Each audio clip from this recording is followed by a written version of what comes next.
Hello, everyone. Welcome to Profiles in Construction. I'm your host, Erik Backus. I'm the director of the Construction Engineering Management Program, housed within the Department of Civil and Environmental Engineering at Clarkson University.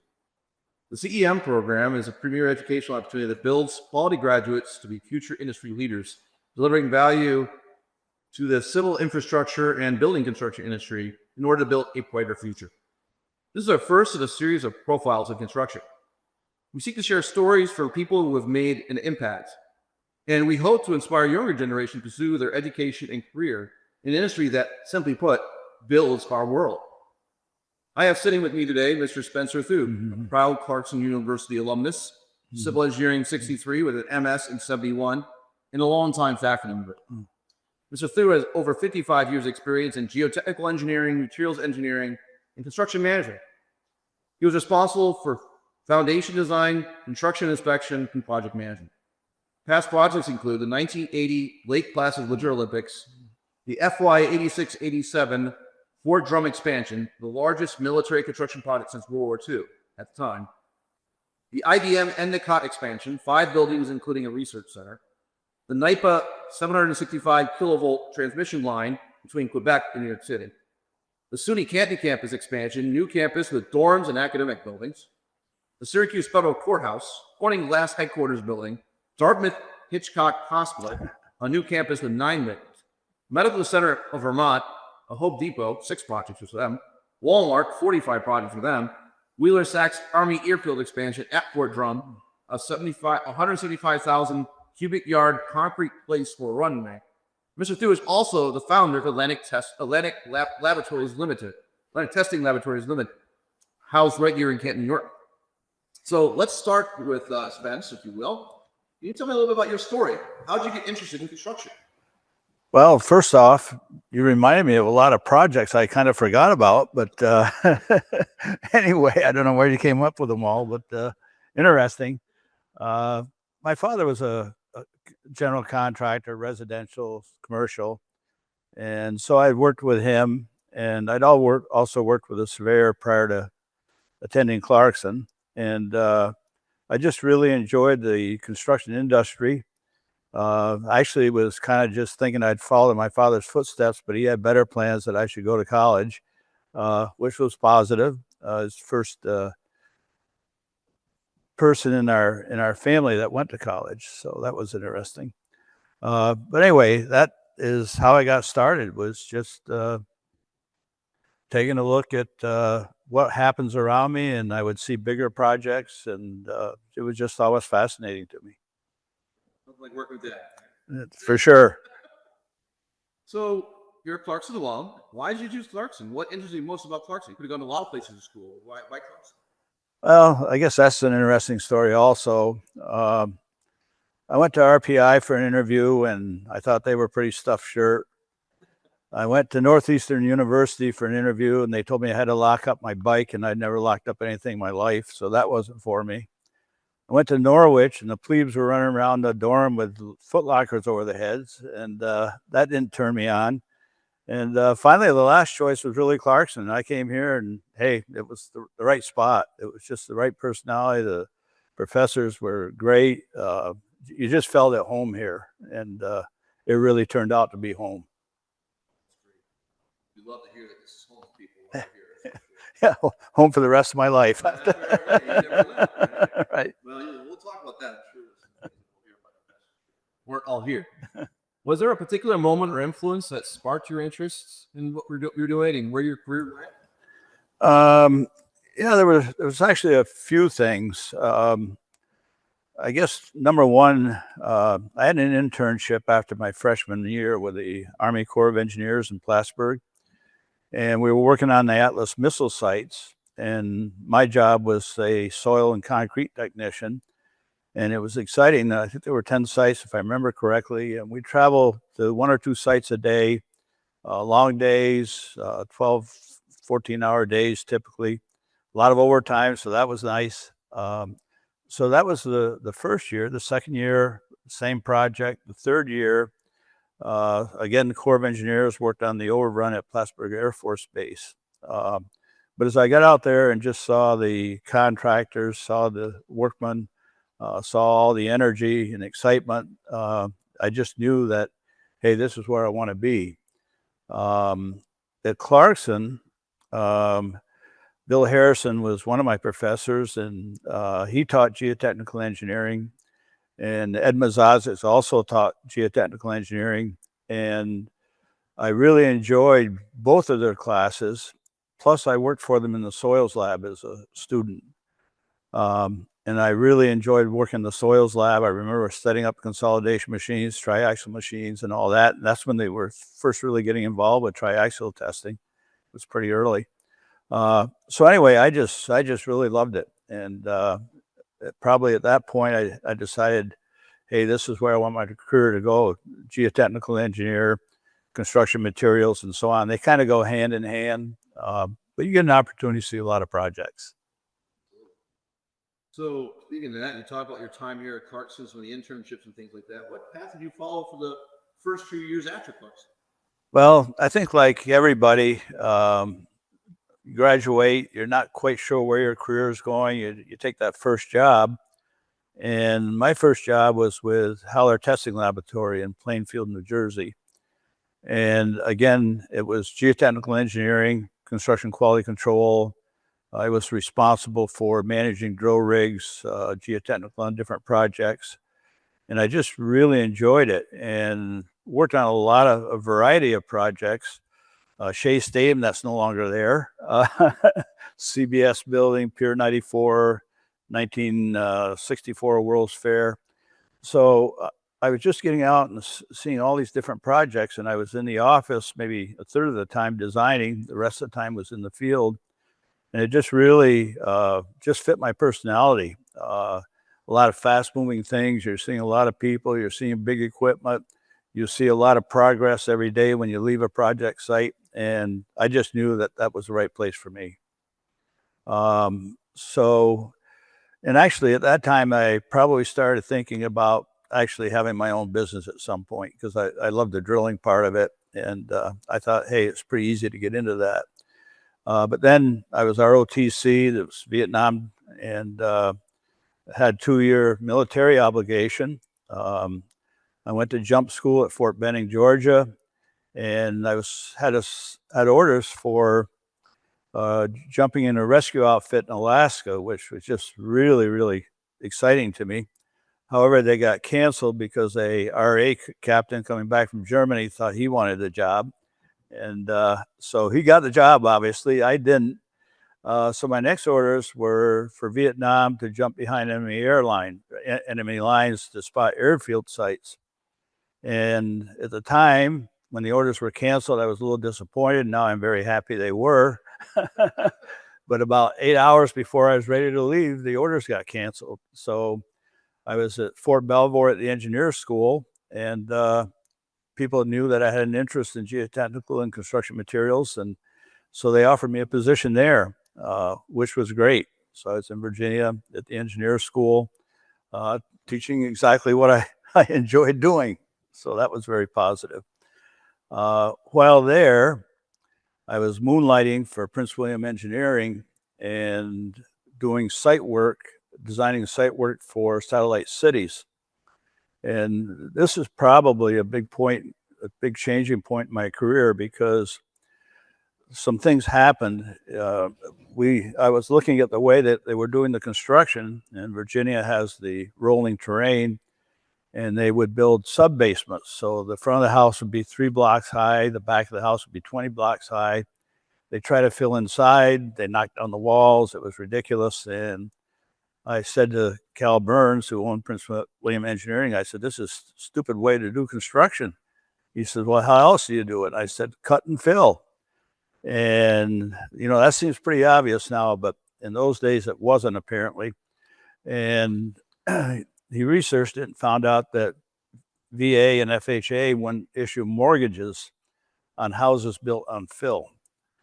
So being me, not taking no for an answer, I went to VA, talked with an engineer there, and he suggested that I prepare, they called it a data sheet, but basically a procedure for cutting or for building houses on cut and fill. So I did this, and lo and behold, it got accepted by both FHA and VA. And so then we went to C.D. Hilton, who was the builder of Dale City, and explained to him, hey, you can now build your houses on controlled fills. And he wanted to know more about it. So we told him procedure, lifts, has to be continuously inspected by a soil technician. Each site has to be signed off by a geotechnical engineer. And he said, great, where am I going to find a soil technician and geotechnical engineer? I raised my hand. That was the beginning of ATL. And that was on a Friday, and on a Sunday, we had to have people on the job site. So I teamed up with another second lieutenant, and we started Atlantic Testing Laboratories while in the Army. And that's another long story that's very interesting. So anyway, that went on. And by the time it was ready to muster out of the Army, they wanted us to stay as civilians, but I didn't think I'd enjoy that. So we started full-time Atlantic Testing, and then I realized I didn't like Virginia. And so I said to Jerry, my partner, you've got Atlantic Testing, payables, receivables, equipment. I'm headed north. And one of the things I learned in life is when you make a major decision, never look back, just look forward. If you look back, it can probably affect you a little bit, but you got to look forward and move forward at a rapid pace. So I came back north without a job, but very quickly got hired by Thew Construction as a site engineer at SUNY Canton. And that was just, when we started there, it was just a field. There were no buildings, no infrastructure. So I did that, and I really liked that. Actually, Thew wanted me to continue on with them on other projects. But while I was while I was working there, I stopped by Clarkson just to say hi to the old professors. And Bob Lewis, the department chair, said, what have you been doing? I told him I taught at the Army Engineer School, and he said, hurrah, we need an instructor. Will you come on board? So that was the beginning of my college career. I signed on, and the stipulation was that my classes would be at 4:00, just the way they are after 60 years, so that I could work construction and come in and teach class from 4 to 5:15. So it's been going on for 60 years and nothing new. So anyway, construction ended, and I'm teaching full-time at Clarkson. And my personality was that, hey, that just wasn't challenging enough. Just like to be real active, plus had a family, so any extra money helped. So I started working part-time for Akins Tisdale, an engineering firm in Canton.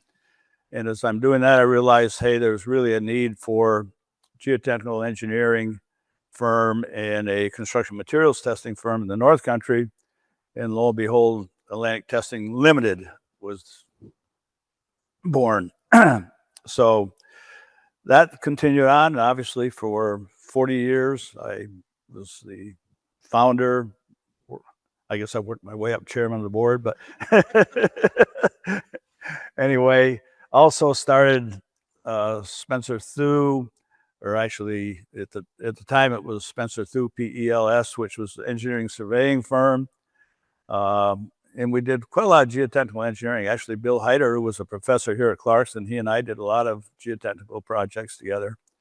But anyway, that became Thew Associates, and I sold Atlantic Testing to my employees, mostly Clarkson grads. They were all project managers up that I sold to. In 2007, they've carried the company on and obviously doing very successful with it. Thew Associates went to my son, and he carried that on. So companies that I founded, 1967, I have to figure that out, but probably 55 years ago or more, are still existent. And one of the interesting things in that transition was my lawyer said to me, they'll never survive without you. And I told my lawyer, hey, if they don't survive without me, I didn't do my job. So it makes me very proud that they were able to carry on and prove the lawyer wrong, which I love proving lawyers wrong. So that's quite a story, quite a journey you did. Looking back, what are the mental key figures that shaped your journey? And what role they play in your growth? Well, if you go into my office, you'll actually see a picture in there with Bill Harrison and Ed Mazazik in it.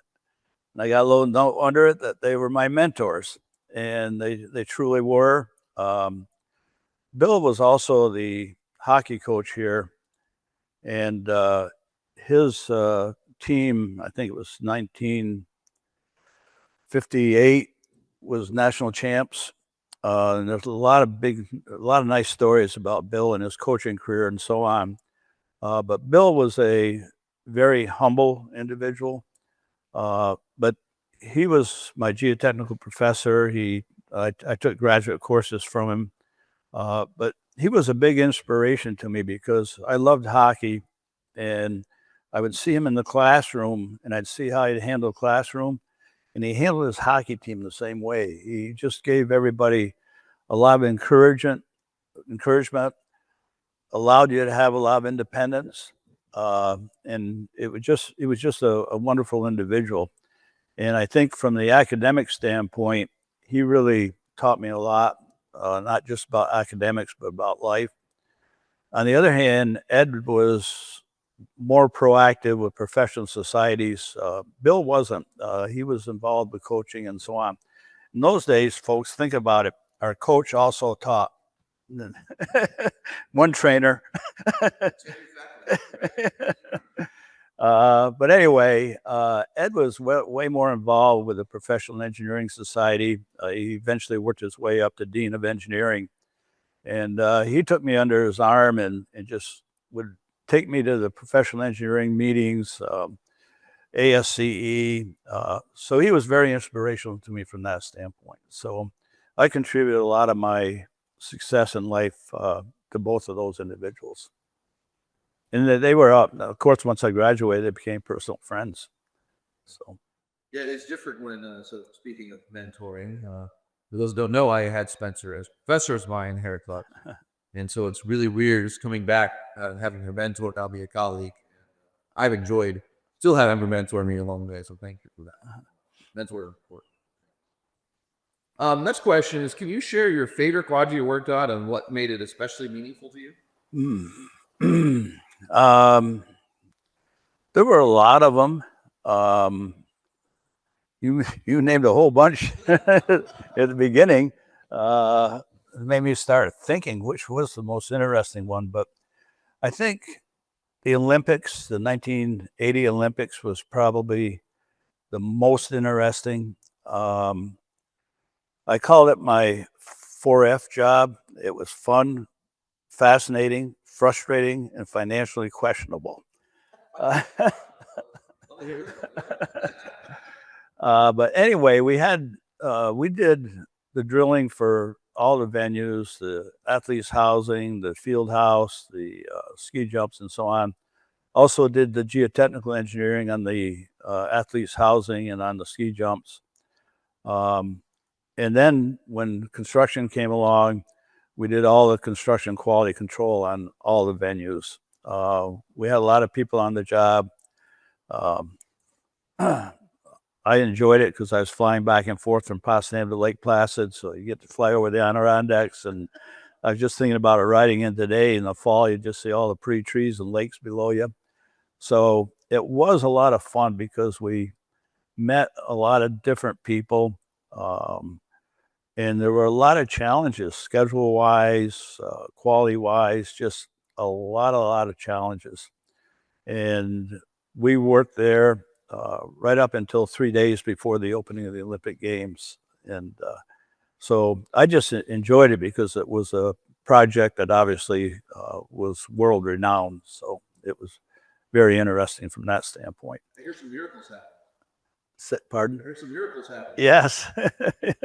Yes, for sure. And I was at that game when we beat Russia, when my son, who was 13 years old at the time.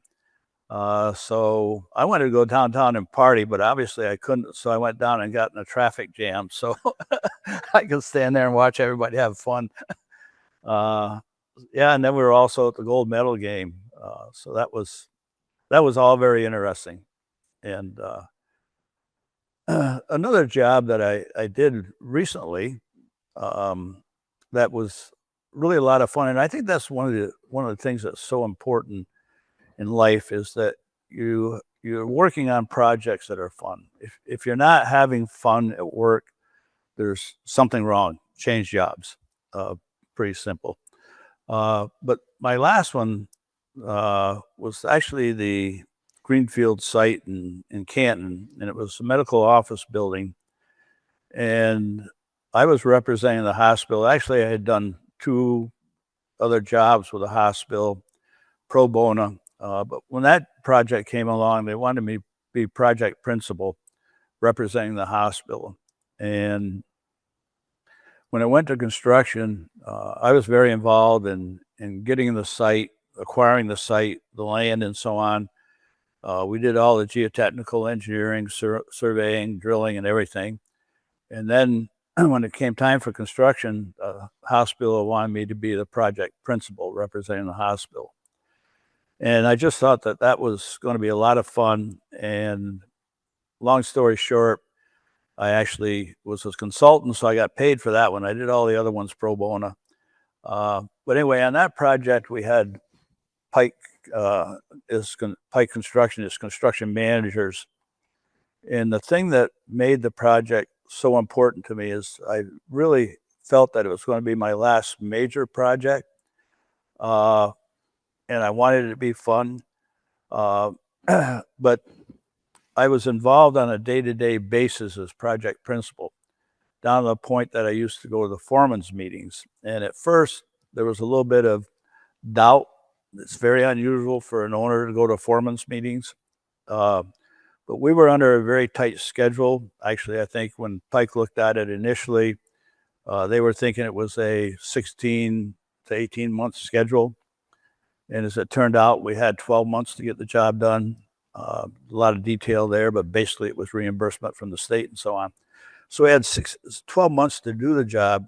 And so I knew that was going to make it interesting. It was going to be fast paced. And the other part is that we were able to get pretty much all local contractors. And the job was just so much fun because everybody knew that we had a schedule, we had a budget. They knew there was no deviation. That was part of the contract negotiations, that they will finish on time. You got to put in the resources, whatever it takes, overtime, whatever. But everybody just came together, and all the subs working under the management of Pike just cooperated. And it just made the whole job so much fun. Not that you didn't have a couple of hiccups here and there. That happens on any project, but those hiccups were very shallow hiccups. They were taken care of quickly because the subs were so responsive. So that ended up being my last big project. And it was so much fun that, hey, I ended up my career, started it fun, ended up fun. So.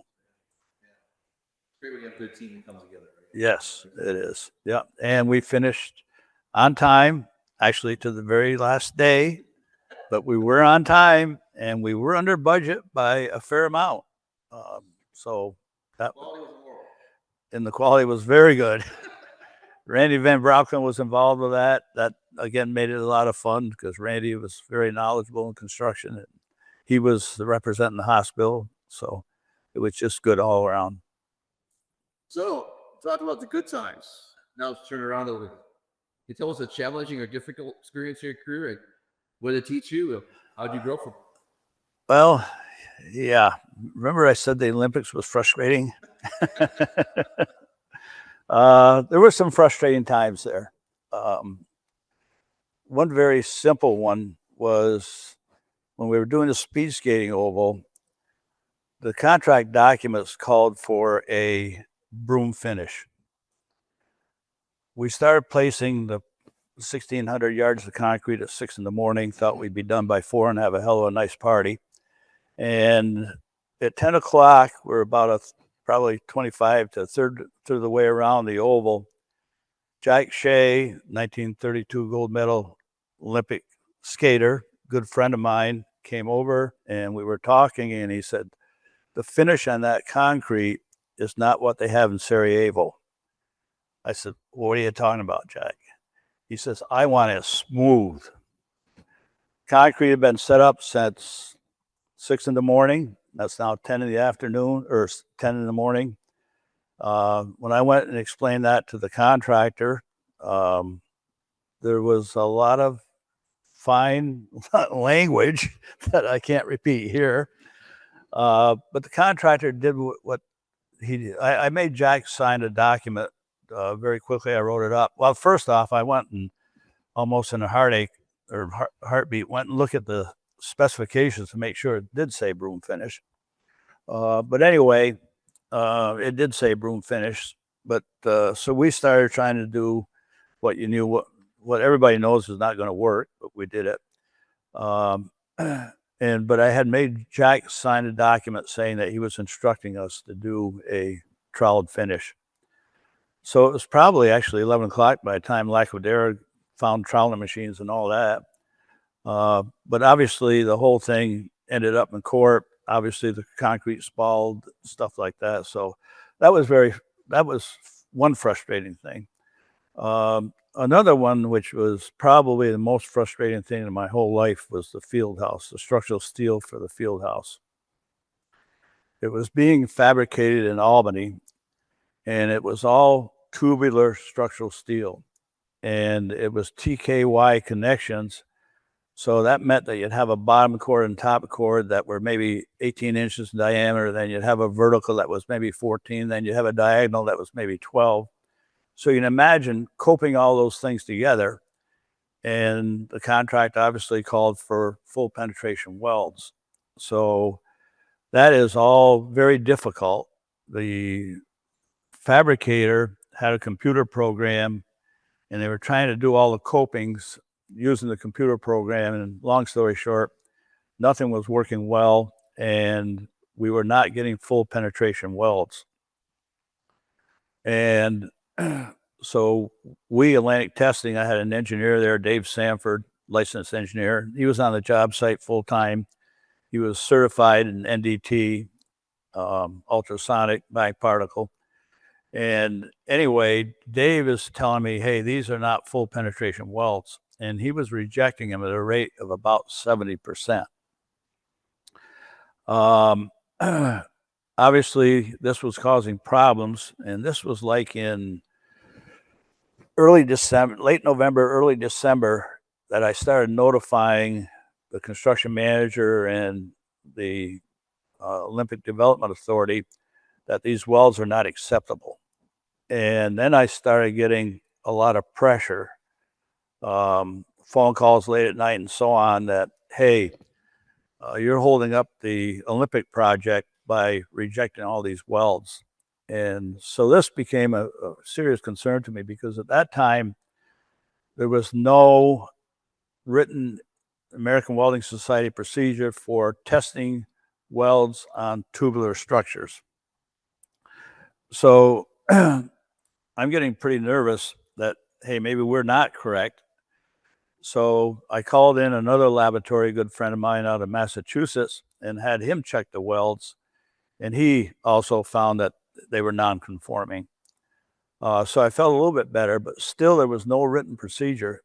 And so then I started thinking, and a lot of times in life you have to think outside the box. We have all heard that term, but I started thinking, who else would be making structures of this sort? And it popped in my head, offshore platforms. So then I researched, and I found out that Peter Marshall was the guru on offshore platform welding. And so I got a hold of him. Actually, I got a hold of an ex-student that worked for him, and they were in the process of developing a welding procedure, but they wouldn't share it because it hadn't been approved by AWS yet. So anyway, we keep rejecting welds. They keep moving the project forward, and I keep writing letters, registered letters and so on. We didn't have email in those days. Trying to alarm everybody as to the potential problem. And finally, the construction manager decided that they'd bring in a third party, which was Law Engineering, to check the welds. So we had to take all our rejection marks off and so on. Law Engineering came in, they started checking the welds, and they actually found a failure rate maybe just 2 or 3% higher than what we were showing. So this meant that the welds were unacceptable. There was a big meeting between the design engineer, Jack Gillum, between him, his welding engineer, construction manager, Orta, ourselves, fabricator, and so on. And in that meeting, it got really, really heated. And I was, like I say, I was getting phone calls at 3 a.m. telling me, hey, you're holding up the project, getting a lot of cold shoulders, getting a lot of people saying, why are you sending these letters? But anyway, we have the meeting, and somebody stood up and they started poking me in the chest and said, you realize you're jeopardizing the reputation of the United States because you're holding up the Olympics. And I said, I may be, but I'm not compromising 8,000 lives. And those are some moments sometimes that, you have to be pretty sure of yourself, but I think you're never 100% sure of yourself. But anyway, I drew on a napkin, and I'm not a structural engineer, but I drew on a napkin what stress concentration is and how those welds that were at the top of the arena, exposed to the cold weather on the outside, could have tremendous thermal stress on them and subsequently have a failure if they weren't full penetration. And Jack Gillum and his welding engineer excused themselves at about 1 o'clock in the afternoon. They went out to the payphone. Again, no cell phones in those days. They went to the payphone. They were on the payphone for about half an hour with a structural engineer from Purdue. Came back in and said, we think Thew was correct. That steel was supposed to go up the Northway that night at 9 o'clock. They had already made arrangements. The state police had made arrangements to block off the Northway because these are huge sections. They were already loaded on trucks. The trucks were already to roll at 9 o'clock to Lake Placid at 9 o'clock that evening. At 3 o'clock, the bonding company was notified and everything was rejected. And that put a big hurt on schedule. But the construction manager was able, by working with another company, changing the design, going back to standard structural shapes, bring the project back in on time. So they had to make up over 3 months of lost time. But they did it through CPM scheduling, a lot of other things in order to make sure that the project's complete on time. So I think that was probably the most frustrating project for me. However, in the end, I felt really good because the bottom line is Jack Gillum, the design engineer, designed the arena at Hartford Civic Center that collapsed under snow load. He also designed the balcony at Hyatt Regency in Chicago that collapsed. This would have been his third, I'm sure. So anyway, I guess there's a lot to be learned from that. And you just have to, as an engineer, be able to really analyze a situation and come to a conclusion that's the correct conclusion. We don't have room for error. Okay, we're not like the doctors that can put their errors in the grave. Or hospice, a lot more in the grave. So those ones amazing. I think goes against all odds. Character, right? Character you have to have for the value people value is going on and do the right thing. The ethical responsibility we have as engineers. It's quite a testament to your character. So maybe you could turn it out a little bit more about you and what are some major accomplishments in your personal life that have impacted you? Well, I think a lot of people know that I ran my dog team and I ran the Iditarod, very important dog team.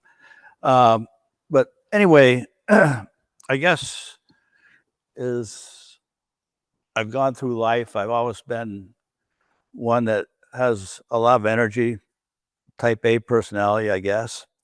But I always worked hard and I always made sure that I had a few minutes every day for myself. And those few minutes, half hour, an hour, was mostly spent in the woods or doing something totally unrelated to anything I'm doing in the daytime, but I really love Mother Nature. So in order to force myself to get into Mother Nature, I was working one Sunday in my office, and I'm thinking about, hey, I should be doing something that has me outside instead of working in my office on a Sunday. And so I got into sled dogs, and that's too long to tell you, but I got into sled dogs and immediately started doing sprint racing, which is short races at the club level. Very quickly went to sprint racing at the, I'll say, professional level. The largest sprint race on the North American continent was in Gabriel's near Saranac Lake. I raced that several times, so I had an opportunity to meet all the premier racers on the North American continent, also from overseas sometimes. But anyway, I did that, but that wasn't enough for me. It was just too short, not out there long enough. So I went to mid-distance racing, and in mid-distance racing, that's typically 150 to 500 miles. And I really enjoyed that because, I'm sorry, mid-distance racing is 30 to 150 miles. So I enjoyed that a lot because we were out with a dog team for 6-7 hours. We're competing against our fellow mushers, and it was just, your fellow mushers were all friends. You were all buddies. You were serious on the trail. But that's the way we are in life. You know, we're going to have contractors that compete against each other on a day-to-day basis. Yet they're all buddies. AGC coming to Clarkson is a good example of that. They all work together. They cooperate with the state and so on. So it's the same thing. So we're out there and you're competing, but you're still friends. And someone has to win, someone has to lose. So that's it. But I did the mid distance and enjoyed that. And then it became a point where this wasn't enough. I wanted more. And so I got into distance racing. And distance racing is anything from 250 miles up to like the Iditarod. When I ran it, it was 1,160 miles. And the thing about that is that as soon as you make these jumps, and it happens in life, you know, if you start in Pee-wee baseball, you just keep moving up the ranks. Maybe eventually you become professional. But it takes a lot of dedication, a lot of work. Well, it's the same thing in your engineering career. You start out, you're going to be a junior engineer, but you're going to keep moving up the ladder. You're going to get expertise in certain areas and so on. But it takes work, takes study, takes concentration. Well, it's the same thing with having a team of any sort. But with my dog team, it was going from small teams of maybe 4 or 5 dogs up to teams with 18 and 20 dogs. And on the trail for several days, like a 500-mile race would typically take us 4 or 5 days. But I just enjoyed that. Number one, you're competing against Mother Nature, and you find out that Mother Nature is not very forgiving, really doesn't negotiate. So Mother Nature is kind of not like the real world in engineering and construction where you can negotiate with people. You have to take what Mother Nature hands out. And I found that challenging. You know, just, hey, what's going to come at us next? So anyway, I just wanted to be on the trail longer with the dog team. And when I decided to do the Iditarod, I had a good friend, again, a mentor, actually about 3 of them, that said that they would help me prepare and so on. But it was a 2-year process. And one of the important things was that Don McEwen was probably my premier mentor. He said, Spence, when you get up in the morning, think Nome. The Iditarod, if you don't know, goes from Anchorage to Nome. And in those days, it was 1,160 miles. He says, when you get up in the morning, think Nome. When you go to bed at night, think Nome. And don't do anything during the daytime that doesn't prohibits you from getting to Nome. And I think that is important in life lessons, is that if you want to become the top bridge engineer, the top bridge contractor or whatever, you got to think about that all the time, and almost 100% dedication to get there. As I said before, you still got to have some sidelines, where you get away from it, but you really got to concentrate. So it was 2 years developing the team, and I didn't do it alone. I had people that would help me. I had a couple of paid people. I had people that would help me train and so on, because we would have to train the dogs like 50 miles during the daytime. I get done work at night, get home, they'd have the team ready for me to go. The team would have rested about 4 hours. I'd take them out on another 40, 50-mile run at night, get back in 1 in the morning, stuff like that. But we had to get those dogs so they could do 100 miles a day. So it took training. And again, as you're doing all that training at night and so on, you run across things on the trail that can cause you some problems. But that's all part of life again. As you go through anything that you're pursuing with strong interest, you're going to have hiccups, you're going to have stumbling blocks, and you got to learn how to handle those. So when we got ready to go to Alaska to do the race, I had goals, and I'll talk about that a little bit more later, but I had goals. I wanted to finish the race. I didn't want to be last, and I wanted to finish with a healthy team. And that took 2 years of preparation. When we got there, we certainly had our hiccups during the race. 300 miles in, I broke 3 ribs coming down the Alaskan range. So I had to go 800 miles with 3 broken ribs. But we finished, and we weren't last. And I had a healthy team. I had the biggest team ever driven into Nome in the Iditarod, and everybody said, "What a beautiful team." And it turned out that it really was, because I had some other compliments that verified that. But at the time, I just thought they were blowing smoke at me, making me feel good because I wasn't, up front. But at one time during that race, and this is another important lesson, at one time during the race, when we left Unically, the race had been shut down for 48 hours. So I had a really rested team and so on. And when I left Unically, I started pushing the team, and that was my plan from day one. I had a written out plan as to what time we were going to get in a checkpoint, what time we we're going to leave, and so on. But we left there. My plan was to start pushing the team. We passed 12 teams in one day. That night, I got into a terrible blizzard, and I started changing leaders, and I can't give you all the details. We don't have time, but let me tell you, biggest mistake I ever made in my racing history. Terrible storm. The dogs had already run 100 miles, and they were slowing down, and my type A personality came out. I wasn't happy, and I started changing leaders. I mentally destroyed my team. Lesson to everybody: when times are tough, you do not change leaders. You support your leaders. I should have been off walking in front of that team, not changing leaders. And that's really one important thing to remember in life, that if you've got somebody that is a project manager or whatever, you as the owner of the company or whatever, you support them. You don't chastise them because things aren't going well. You support them. So that's extremely important. So anyway, I guess that was the biggest challenge in life. And like I said, we weren't last. We had the biggest team ever driven into Nome. I held that record for 15 years. And I had a really healthy team. Just the dogs were all in great shape. I was student care when you were doing there, so we lost you for a semester or so there to that. But absolutely, the stories from trailer always good for. Turning a little bit, how have you contributed to Clarkson? I guess first off, I've given 60 years of my life to Clarkson, but I don't think it is giving 60 years of my life to Clarkson at all.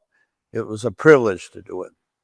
And I've had so many great students, and I've had so many rewards when you can watch a student go out, they graduate.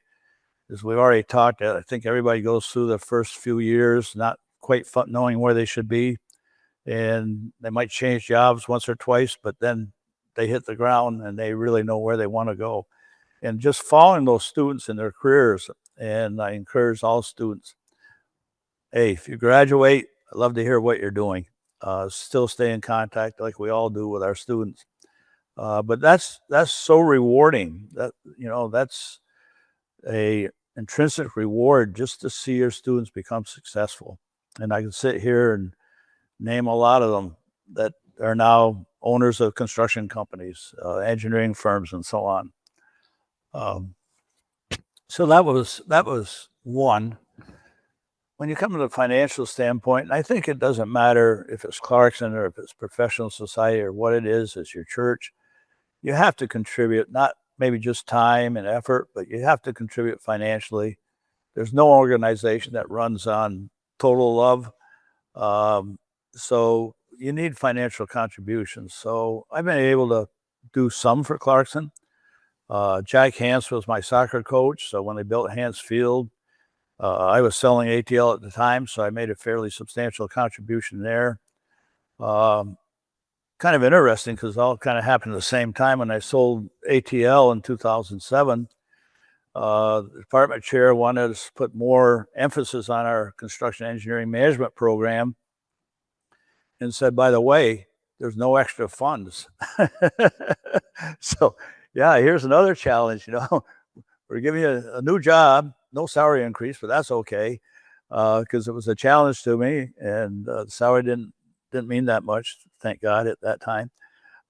So anyway, I made, along with Ron Wells and some others, some fairly significant contributions initially to get the CEM program up and running, so to speak.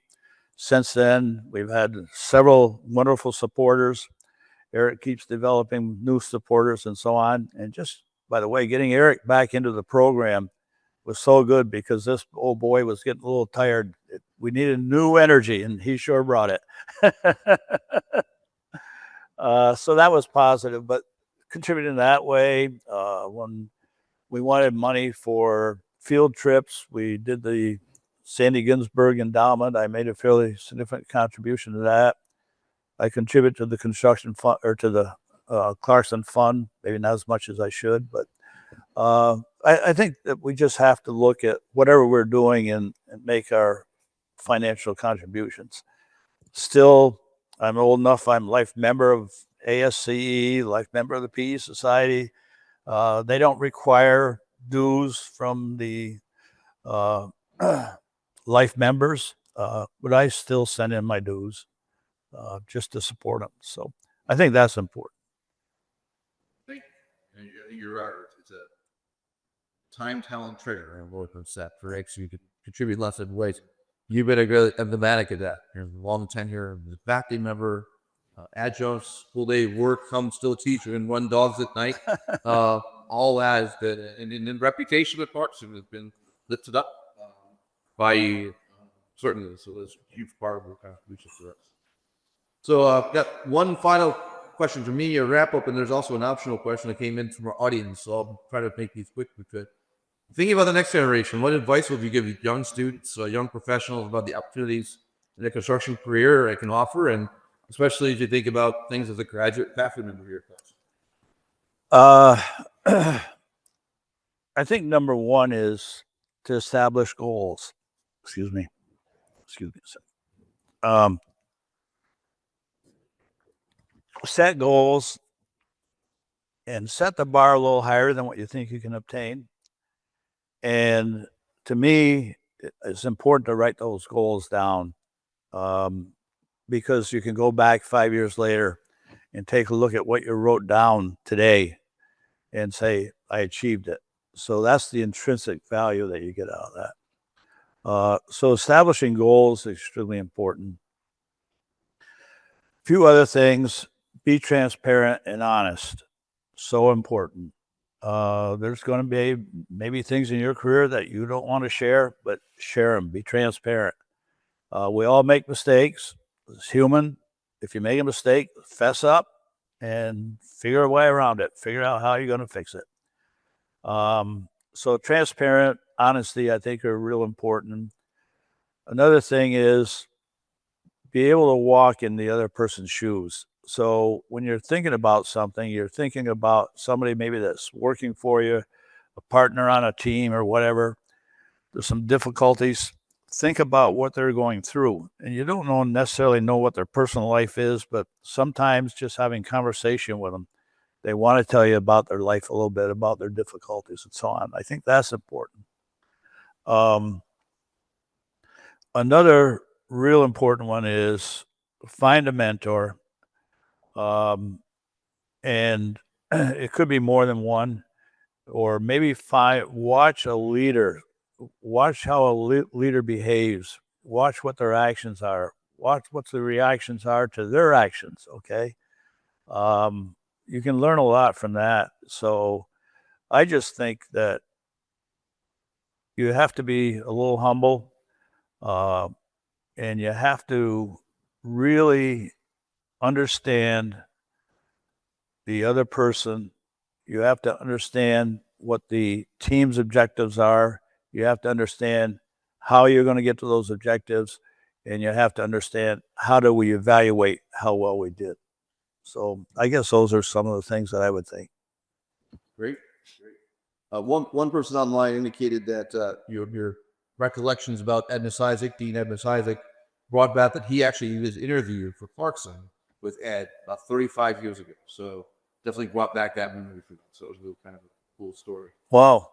Yeah. So there's folks online that remember Ed really well as well. And honestly, was the dean of students when I was here, so I remember Ed very well as a great mentor for many of us folks.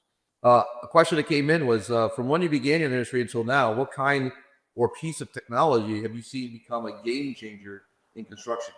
Oh my gosh.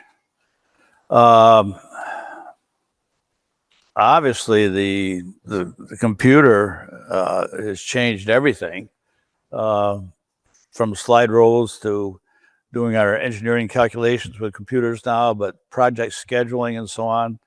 I remember when we first started CPM, that was all longhand. You drew it out, and that was important because then you really understood how the computer works. But nevertheless, I think that's the biggest one. Now, where's AI going to take us? Who knows? I read about that. It's way beyond my capabilities, so it's time to retire. But the other thing is the equipment has just changed so much. And well, I don't have time to go in detail, but I remember earth moving where you had a scraper towed behind a dozer and stuff like this, and just a lot of different things. There were no vibratory rollers; it was all static rolling and so on. Now a lot of our equipment is obviously computer controlled and so on. You don't need the operator in the machine. So those changes have all occurred. But I think one of the biggest changes is the way construction is done.